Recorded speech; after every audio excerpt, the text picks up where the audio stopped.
Perkenalkan, saya Damar dari Departemen Fisika Kedokteran UI dan Klaster Medical Technology Indonesia. Pada kesempatan ini, kita akan belajar mengenai salah satu penerapan hukum fisika pada manusia, yaitu mengenai biolistrik. Biolistrik yaitu studi mengenai aktivitas listrik pada makhluk hidup, mendasari banyak aplikasi dalam dunia medis, baik untuk mendiagnosis penyakit maupun untuk terapi. Pada sesi ini, kita akan mempelajari bagaimana peran biolistrik pada fungsi tubuh manusia. Kita akan mulai dari mempelajari sistem organ tubuh apa saja yang menggunakan listrik untuk berfungsi. Kemudian, kita akan mempelajari bagaimana kita dapat mengukur listrik dalam tubuh manusia. Dan terakhir, kita akan melihat beberapa aplikasi dari biolistrik. Peran aktivitas listrik dalam tubuh manusia sangat besar dalam menunjang kehidupan. Sistem saraf, sistem muskuloskeletal, dan sistem kardiovaskular merupakan sistem organ tubuh manusia yang menggunakan listrik untuk berfungsi.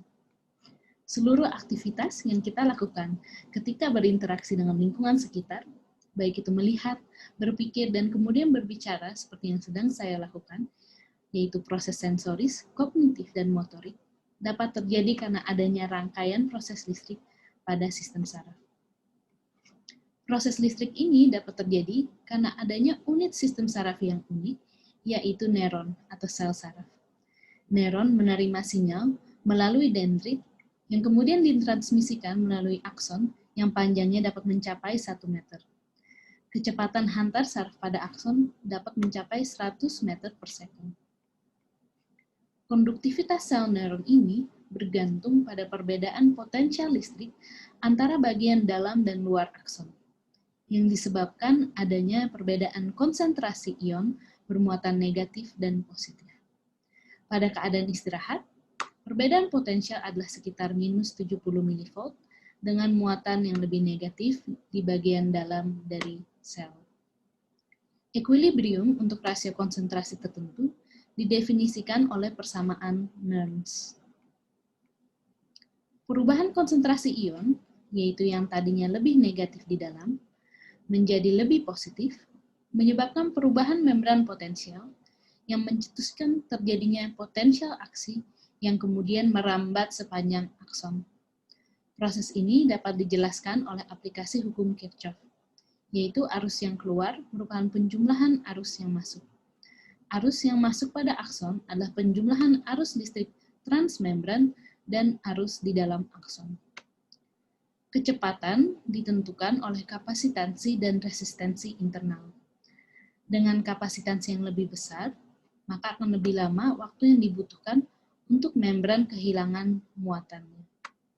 Untuk menurunkan kapasitansi dan mempercepat hantaran listrik, ada sel saraf yang aksonnya diselubungi oleh lapisan lemak yang disebut dengan myelin. Resistensi yang lebih besar berhubungan dengan arus yang lebih kecil. Dan kita ketahui juga bahwa resistensi berhubungan terbalik dengan radius dari akson.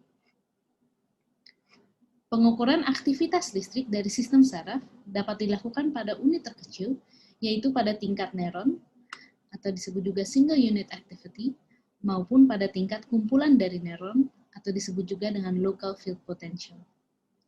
Pada manusia, dapat dilakukan pengukuran sinyal listrik otak secara invasif maupun secara non-invasif. Pengukuran invasif yang memerlukan pembedahan, salah satunya dapat dilakukan pengukuran aktivitas pada permukaan dari otak yang disebut dengan ECOG, elektrokortikografi. Hal ini biasanya dilakukan untuk mencari tahu sumber kejang pada pasien epilepsi. Pengukuran non-invasif, yaitu dengan mengukur sinyal listrik otak pada permukaan kulit secara rutin dilakukan pada praktik klinis dengan menggunakan elektroensefalografi atau EEG. Tentunya perlu diperhatikan bahwa sinyal listrik yang diukur pada permukaan kulit ini sangat kecil, yaitu pada tingkat mikrovolt, dan mudah terkontaminasi dengan sinyal listrik yang berasal dari otot. Gerakan yang kita lakukan terjadi karena adanya interaksi antara sistem saraf dengan sistem muskuloskeletal, yaitu sinyal listrik dari motor neuron menyebabkan aktivasi potensial aksi otot sehingga terjadi kontraksi otot. Sinyal listrik otot dapat diukur pada permukaan kulit yang disebut dengan elektromiografi. Pada gambar ini terlihat adanya aktivitas EMG bergantian dari triceps brachii dan biceps brachii saat dilakukan gerakan fleksi dan ekstensi dari lengan bawah. Pengukuran ini bermanfaat antara lain dalam mendiagnosis penyakit yang mengenai sistem saraf dan sistem muskuloskeletal, seperti pada carpal tunnel syndrome maupun myasthenia gravis. Beberapa sel otot jantung memiliki keunikan bersifat self-excitable, yaitu tidak memerlukan input dari sistem saraf. Nodus sinoatrial merupakan pacemaker yang menentukan laju kontraksi otot jantung.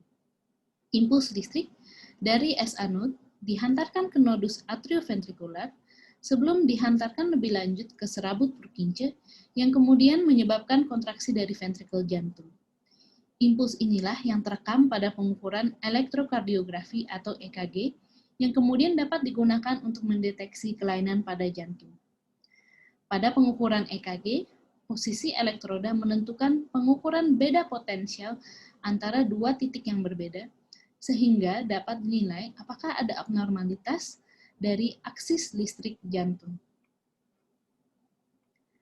Ada berbagai aplikasi pengukuran aktivitas listrik pada tubuh manusia. Yang sudah kita bahas tadi adalah mengenai bagaimana aplikasinya dalam mendiagnosis berbagai penyakit. Dengan pengetahuan mengenai biolistrik, kemudian dikembangkan berbagai terapi, seperti ketika terjadi gangguan irama jantung, dapat dipasangkan pacemaker buatan, atau ketika terjadi henti jantung, dapat diberikan kejutan listrik yang terukur dengan defibrilator. Kemudian juga banyak dikembangkan prostesis lengan robotik yang dapat misalnya dikendalikan dengan elektromiografi atau elektroensefalografi.